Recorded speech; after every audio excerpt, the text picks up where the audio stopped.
Медный колокол на башне тяжким гулом загудел, чтобы огонь горел бесстрашней, чтобы бешеные люди в праздник правили на груди изуродованных тел.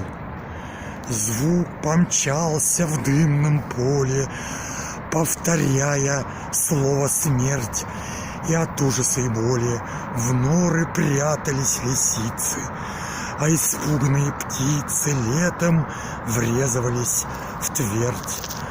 Дальше звал он точно пенья, в созидающей борьбе люди мирного селения, люди плуга брали молот, презирая зной и холод, храмы строили себе. А потом он умер сонный, и мечтали пастушки. Это верно Бог влюбленный, приближаясь к светлой цели, нежным рокотом свирели, опечалил тростники.